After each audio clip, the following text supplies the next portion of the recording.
안 돼!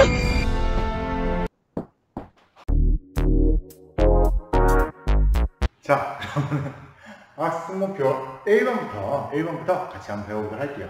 자, 학습목표 1번 고려 공초 정치 변화인데요. 그 배경을 보면은 고려 건국 초에 왜 정치적으로 변화가 필요했나, 그 이유 첫 번째, 왕건이 죽은 후에 왕위 계승 문제가 생겼기 때문입니다. 여러분, 지난번에 선생님이 수업할 때도 얘기했는데 왕건의 부인이 몇 명이었다?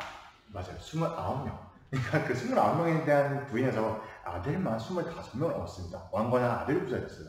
아들만 25명이니까 이게 어떤 문제가 생겼냐, 왕이 후보자가, 왕이 될 왕자가 25명, 후보가 25명인 거예요. 그러니까 서로 왕하겠다고 싸웁니다. 실제로 여러분, 왕건이 죽고 나서 그 다음 왕이 고려 해종이라는 왕인데, 그 해종이 왕이 되고 나서는 언제 내 동생들이 날 죽일지 몰라. 내 동생들, 내 왕의 후보자들이 내 아들이 왕하는 걸 반대하고 지들이 왕할지 몰라서 걱정에 빠집니다. 그래서 그렇게 해서 맨날 걱정하다가 결국에는 스트레스 받고 죽게 돼요. 그래서 해종 같은 경우에는 제2기관이 아마 3년을 못 채웁니다. 그래서 엄청 일찍 죽어요. 그래서 젊은 나이에 막 걱정마다 죽고, 그 다음 왕이 된 게 해종이 아들이 된 게 아니라 또 왕건의 아들이었던, 이제 해종의 동생이죠, 왕건의 아들이었던 정종이 즉위를 합니다. 근데 이 정종도 즉위를 하고 나서 좀 걱정이 많았어요. 왜냐면은 정종이 즉위를 했을 때 그 다른 왕위 후보자들 중에서 이제 다른 그 왕위 후보자 세력들 중에 왕규라는 사람이 있었는데, 왕규가 반대를 합니다. 그래서 나는 당신이 왕하는 걸 반대합니다 해서 반란을 일으키거든요. 그래서 왕규의 날이 지나가고 이 정종이 왕이 되는데, 그때 정종이 걱정이 되는 거예요. 그때부터도, 야, 또 누가 나한테 반란을 일으킬지 모른다, 또 누가 내 왕권에 도전할지 모른다는 걱정 때문에 막 걱정을 하다가, 진짜로 여러분 기록에 보니까 이제 정종이 이제 자기한테 보낸 선물들, 이렇게 선물들을 막 보고 있었는데, 백성들이 자기한테 보낸 선물들 막 보고 있었는데, 뭐가 들어왔나 하고 있었는데, 벼락이 꽝 하고 칩니다. 그 천둥술에 놀라서 쓰러진 다음에 몇 개월 있다 죽어요. 그만큼 정종도 마음이 되게 좀 걱정이 많았던 거죠. 그래서 여러분, 진짜 항상 근심 걱정보다는 좀 긍정적인 마음으로 사는 게 건강이 참 이롭구나를 느꼈습니다. 자, 그 다음 왕이 된 게 또 왕건의 아들이었던 광종이에요. 광종도 형들이 어떻게 죽었는지 본 거죠. 야, 왕의 후보자가 너무 많고, 그리고 지금 고려 초에 문제점이 하나 있었습니다.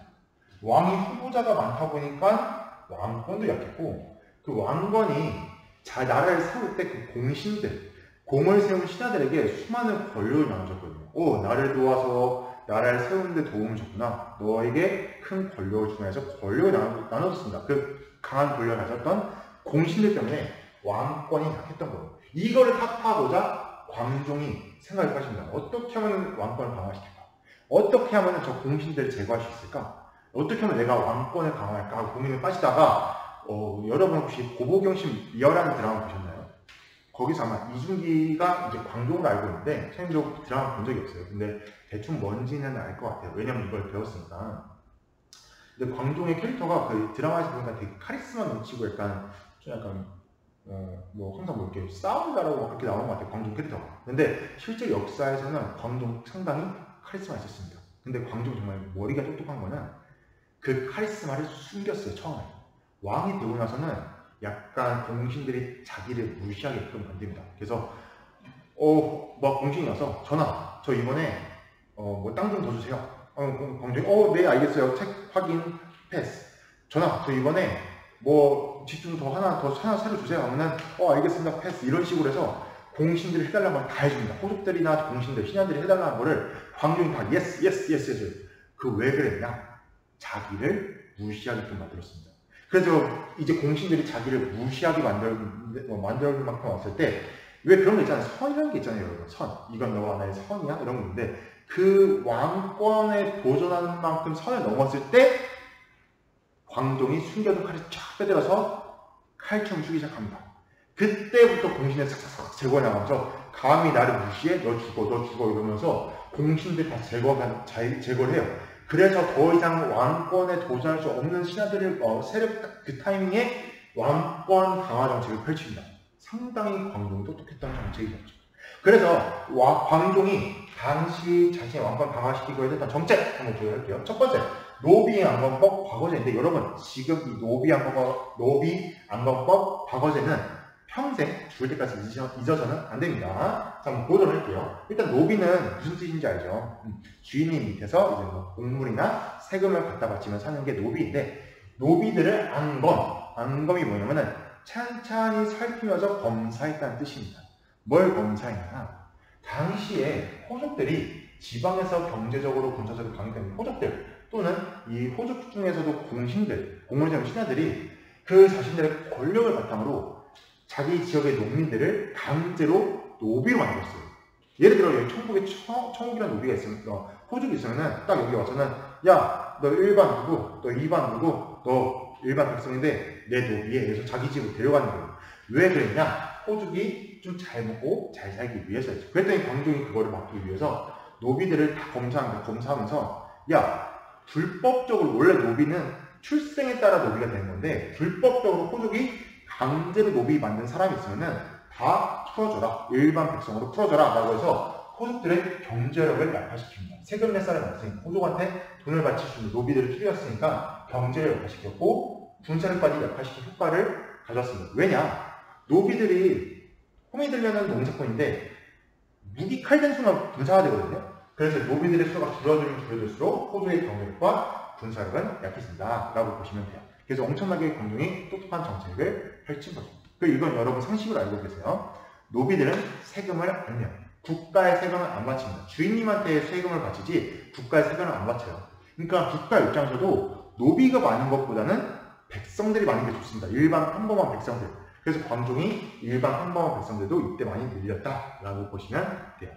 자, 그 다음 과거제를 시행했는데, 과거제는 오늘날의 공무원 시험이에요. 오늘을 치면 공무원 시험이죠. 국가의 인재를 이제 시험 봐서 뽑는 건데, 선생님도 이제 공무원 시험 준비할 때 떠오르는데, 진짜 노량진의 그 조그만 방황칸에서 참 인간답지 못한 삶을 좀 살았었는데, 그 당시에 이제 열심히 국가 관리가 되기 위해서 노력했던 그 관리들, 열심히 시험을 봐서 어떤 효과가 있었냐? 광종이 똑똑한 애들을 뽑았던 거죠. 인재를 등용했다. 또 어떤 효과가 있냐면은 광종이 직접 과거제를 시행해서 인재를 뽑았던 거예요. 그러니까 그때 뽑혔던 사람들은 광종한테 어떤 마음을 가질까요?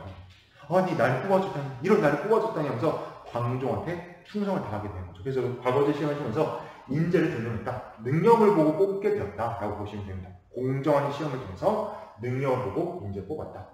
그 전에는 그럼 인재 어떻게 뽑았나요? 추천을 했어요.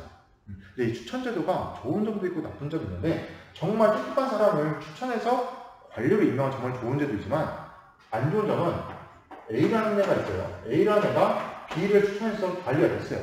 근데 다음에 A가 C라는 자식이 있다고 보면은 A가 그러면 B한테 가서 야, 나 이번에 내 자식 관리로 임명돼야거든. 내가 너 추천해줬잖아. 내가 추천해줘. 해서 또 C가 추천됩니다.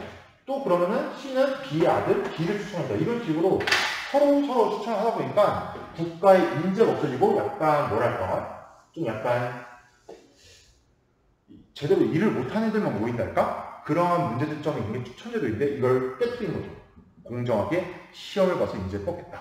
자, 이렇게 해서 광종의 정책, 노비안건법과 과거제를 봤습니다. 그 다음 성종의 정책인데, 성종은 여러분 잘 기억하셔요. 조선시대도 성종이 있고 고려시대도 성종이 있고, 아마 중국 역사를 보다 보면은 성종이라는 황제들도 있을 거예요. 여기서 말하는 성이 무슨 뜻이냐? 이룰 성자입니다. 이뤘다. 뭐 이루냐? 이제 국가의 기틀을 다 다졌다고 보시면 됩니다. 그러니까 이때 고려는 초기에 이렇게 큰 혼란이 있다가 광종 때 왕권을 강화시켜 나갔고, 성종 때 그 바탕으로 이제 국가의 기틀을 다 다졌다. 이제 국가에 어떻게 보면은 좀 구조를 딱 맞췄다고 보시면 돼요. 마지막 퍼즐이 좀 끼었다라고 보시면 됩니다.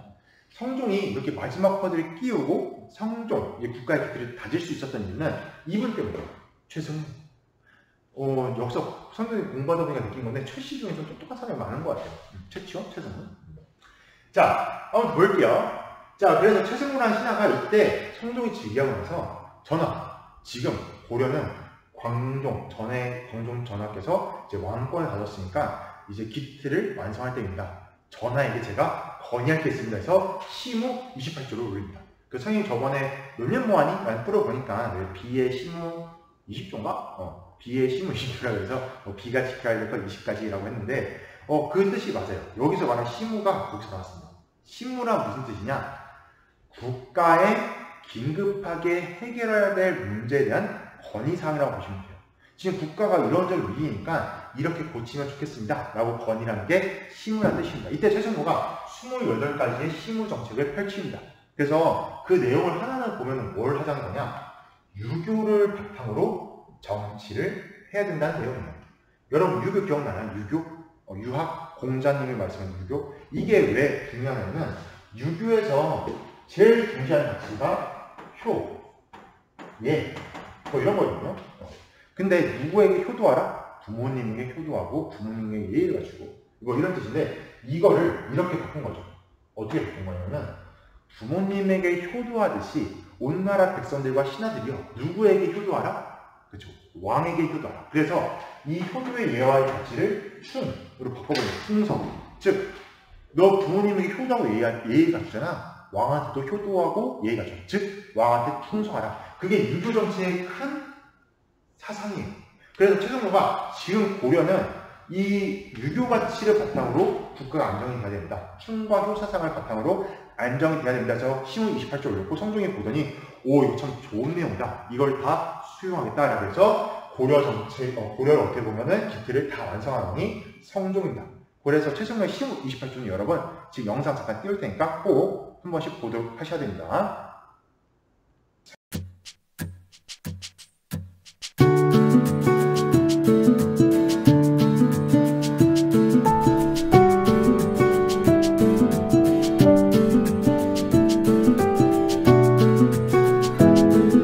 자, 그럼 여러분 학습목표 2번 고려 정기의 제도 정비에 대해서 한번 배워보도록 하겠습니다. 우선 고려의 정치기구 이성 6부제인데 솔직히 여러분 중학교 시험에서 선생님 이거 안 낼 거예요. 그래서 여러분 그냥 지금은 고려 정치기구가 저런 게 있었구나 정도만 이해하시면 됩니다. 근데 가끔 이거 잘 안 보이네. 이성 6부제인데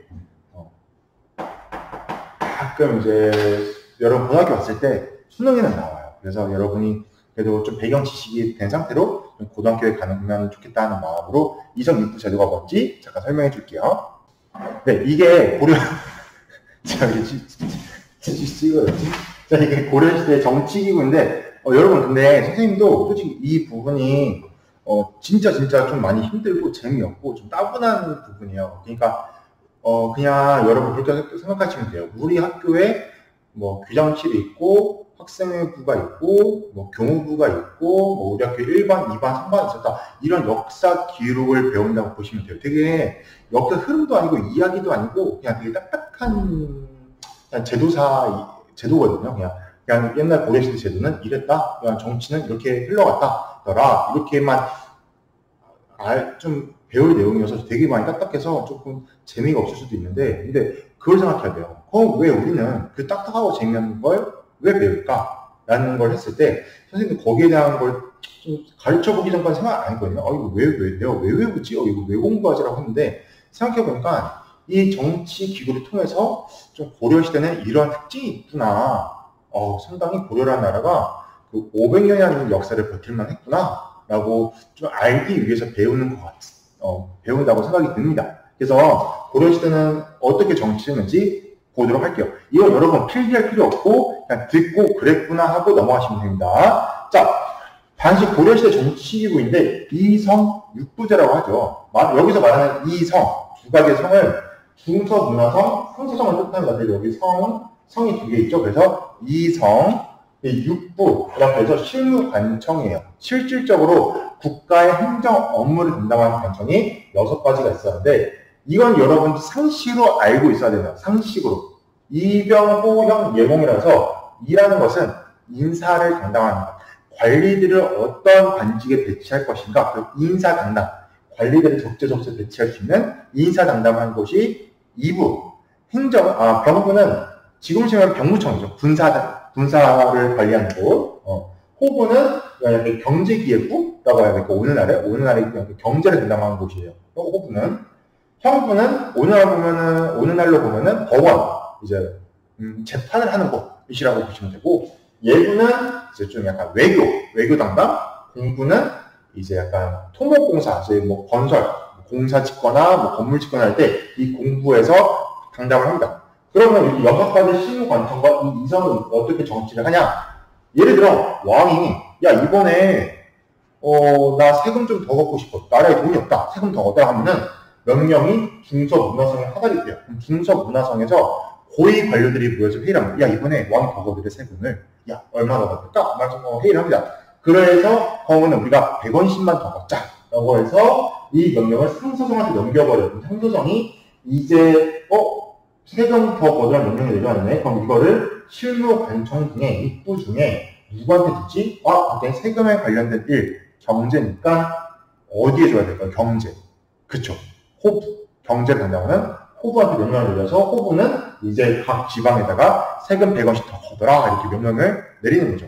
그래서 고려 정치 제도가 상당히 어떻게 보면은 좀 약간 수직적으로 이루어진 거랑 수직적, 그러니까 좀 약간 독재적으로 이루어진 게 아니라 신하들이 충분히 상의를 한 다음에 실질적으로 그 정치가 운영이 되었다. 그래서 상당히 좀 발전된 정치기구를 가지고 있었다라고 생각하시면 됩니다. 참고로 좀 여러분 세계사 때 당나라 삼천육부제도 배웠죠.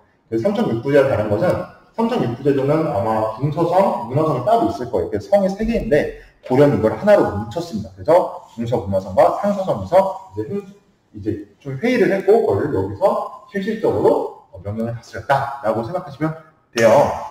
그리고 여기 보면 뭐 도병마사 신목도가 하면 약간 고려시대 특징적인 기구인데 도병마사 같은 경우에는 좀 높은 고위 관료들이 좀 고위 공직자들이 전쟁이 났을 때 또는 국가의 위기가 생겼을 때 여기서 모입니다. 모여서 회의를 해요. 이거 어떻게 올리실 것이냐. 회의를 하는데 신목도감은 지금은 치면 여러 약간 교복 선정하는 곳이라고 생각하시면 됩니다.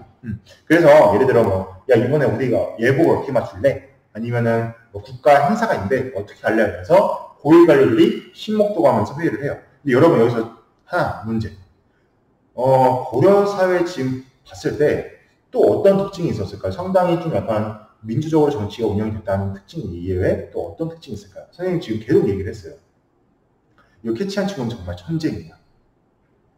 뭐냐면 자, 정답을 말해줄게요. 지금 보면은 중서문화성, 상서성, 도병마사, 신목도의 공통점은 고위 관직자들, 즉 높은 관료들이 모여서 회의를 했다는 거예요. 그래서 오늘날처럼 약간 이렇게 한 회사가 모였을 때 젊은 사원들까지 막 모여서 회의를 하는 구조가 아니라 그냥 높은 이사진들, 높은 임원들만 모여서 회의를 했다. 즉 약간 귀족적인 모습이 나타난다는 특징이 있다는 게 고려시대의 정치기구의 특징입니다. 나머지 여기 3개의 기구는 뭘 하는 곳이냐면은 중추원은 약간 왕의 그 비서실장, 비서기구, 어서대는 우리나라로 치면 검찰, 3사는 회계를 담당한 곳입니다. 그러니까 경제를 담당한 곳이라고 보시면 돼요. 그래서 약간 호구랑 한 약간 좀 겹치기도 하는데 얘도 이제 회계를 담당했다라고 기억하시면 됩니다. 여기까지 정치기구 이성육부제에 대해서 알아봤습니다. 이제 두 번째 지방행정. 고려시대에는 지방행정제도는 어땠나? 그러니까 지방행정구역이 어땠나? 오늘이랑 대한민국의 행정제도랑 한번 비교를 한번 해볼게요. 자, 우선 고려시대 행정제도 사진을 한번 가져와 봤어요. 짠! 자, 이게 고려시대의 지도인데 어떻게 되냐? 자, 고려시대의 수도는 여기입니다. 개경. 개경이고, 참고로 오늘의 지금 대한민국 수도는 어디죠? 서울이죠. 서울이고, 고려는 특이하게 수도가 3개였어요. 개경, 남경 지금은 서울입니다. 남경. 여기에 서경, 평양이었죠. 그래서 남경, 서경, 개경이라고 해서 수도를 3개 둔 거죠. 오늘날은 행정수도가 세종시잖아요. 그래서 우리도 지금 행정수도, 국가수도 따로 있는 것처럼 고려도 좀 수도를 3개로 분산시켜서 다 전국을 좀 약간 고르게 분배하려고 했다라고 보시면 됩니다. 아무튼 그 개경이 수도였고 우리는 서울이 수도였다. 자, 그리고 지금 여러분 우리나라 대한민국에서 가장 큰 그 지방 행정 단위가 뭔가요? 도입니다. 경기도, 충청북도, 충청남도, 전라도. 이게 도인데 이때도 도가 있었어요. 여기 보시면은 교주도, 서해도, 양광도, 경상도, 전라도 이런 식으로 해서 이때도 도가 있었습니다. 근데 잘 보세요. 도가 몇 도냐? 하나, 둘, 셋, 넷, 5개.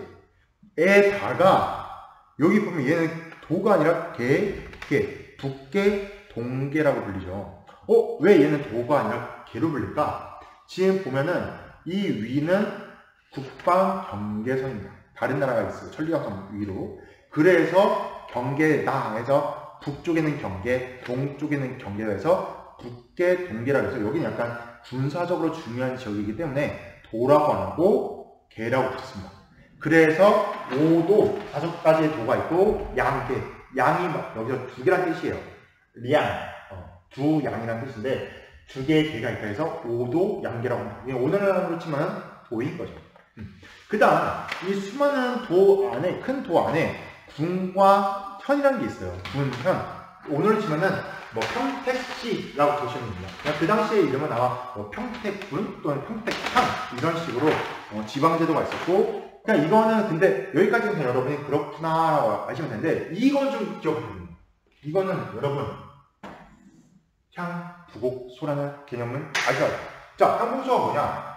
고려시대 때부터 있었던 특이한 제도인데요. 그 지역 중에 향부곡소라고 불러서 향과 부곡에 해당이 되는 지역은 국가에다가 세금을 엄청나게 많이 갖다 냅니다. 쌀을 엄청 많이 갖다 대요.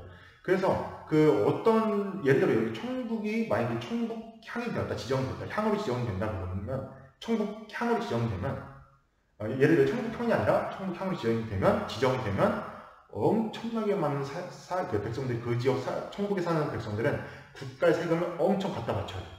또 예를 들어 청북소라고 붙여지면은 이 향부곡은 약간 쌀을 많이 갖다 내는 곳이라고 보고, 소는 뭐 하는 곳이냐? 여기는 약간 국가에다가 필요한 그 상품을 만드는 곳이라고 보시면 돼요. 상품. 예를 들어 청북 지역에 책상 만드는 게 좀 유명하다. 나무가 좀 좋아서 책상을 잘 만들어 이쪽이. 그러면은 어떻게 하면 나라가 청북소라고 지정을 한 다음에 너네는 책상을 잘 만든 다음에 너네는 세금 내지 말고 무조건 책상 만들어내. 이렇게 하는 거죠.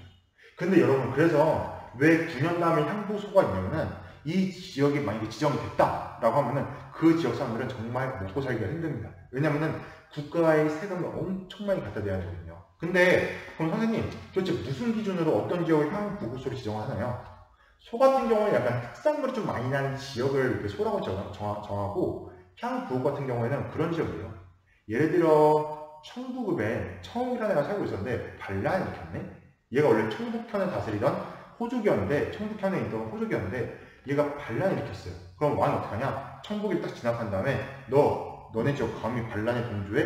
너네를 청북향으로 강등시키느라, 낫게 하느라 해서 그 지역을 세금 더 뜯습니다. 이런 식으로 당시에 국가의 잘잘못, 또 반대로 좀 향 중에 좀 행동을 잘하는 향이 있으면 다시 9년으로 승급을 시켜줘요.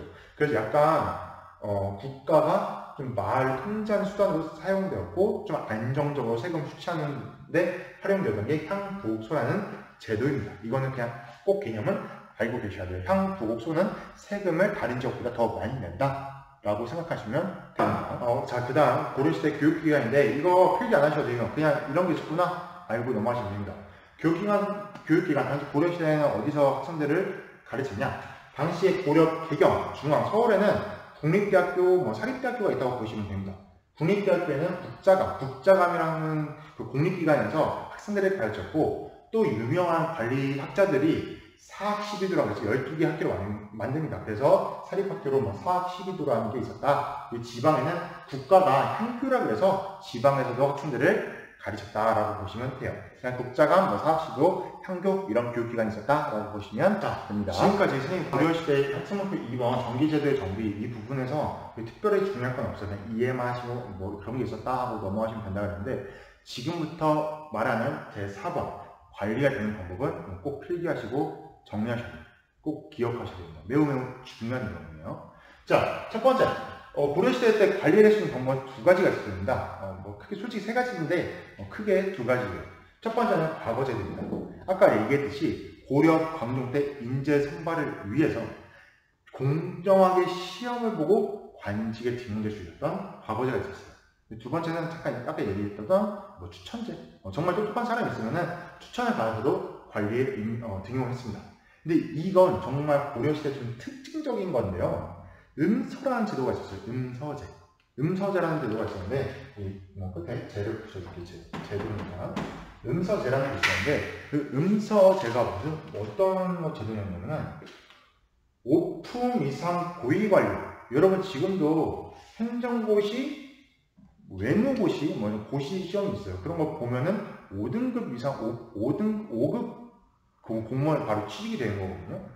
5급이라는 숫자가 좀 상당히 높은 등급이에요. 당시 고려시대는 더 높은 거, 오품이라는 거는 진짜 높은 건데, 오품 이상 고위관료들은 그 자식들이 과거 시험을 보지도 않고도 관리가 될 수 있었습니다. 태어나더니 우리 아빠가 오품 이상인데, 그럼 나는 내가 관리가 되고 싶다, 내가 관직 오고 싶다면은 시험 안 보고 관리가 될 수 있었던 게 바로 음서제예요. 그래서 오늘날도 가끔 회장들이 자기 자식들을 취직시켰던 경우가 있어요. 그런 걸 그래서 현대판 음서제다라고 비판을 하는데, 여기서 말하는 음서제가 나왔습니다. 여기서 나온 거예요. 그래서 여러분이 고려시대 그럼 이런 게 왜 있었을까 생각해봤을 때, 왕건이 자기를 도와서 나라를 건국할 때 도와준 세력들 있잖아요. 그 호족들. 그 호족들에게 뭔가 특권을 줘야 되잖아요. 그 특권 중에 이제 음서제도라는 걸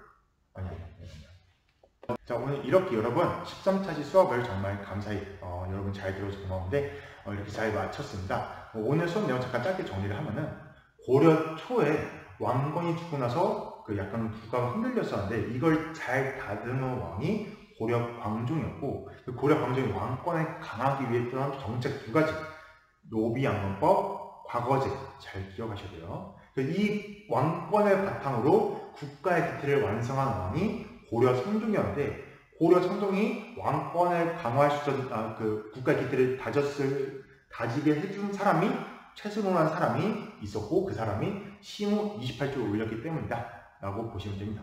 그리고 고려시대에서 제일 중요한 제도 중에 하나가 음서제라는 관리가 될 수 있는 방법 중에 오품 이상의 관리들의 자제들은 시험에 안 봐도 관리가 될 수 있었다. 약간 고려시대가 약간 귀족제, 그러니까 약간 높은 사람들을 위해서 좀 약간 운영이 되었던 모습이 측면이 있다 정도로 기억하시면 돼요. 그래서 오늘의 과제는 뭐냐면은, 오늘의 과제는 여러분 선생님이 이 학습터에다가 아마 그 네이버 폼을 올렸을 텐데, 오늘의 과제는 여러분이 한번 직접 나의 발전을 위한, 최승로가 국가의 발전을 위한 시무책을 썼잖아요. 그리고 비의 펜이 비를 위해서 시무 20조도 올렸는데, 한번 여러분이 직접 나의 발전을 위한 시무 5조, 만약에 5조가 어려우면 한 조도 괜찮습니다. 여러분 한번 시무 5조 5개를 한번 생각해서 나의 발전을 위한 시무 5조를 한번 써보면서 오늘 수업은 마무리하도록 할게요. 그래서 다음번 또 온라인 수업 때도 반갑게 맞이하면 좋겠습니다. 정말 수고 많았습니다. 다음 시간에 또 봐요. 감사합니다.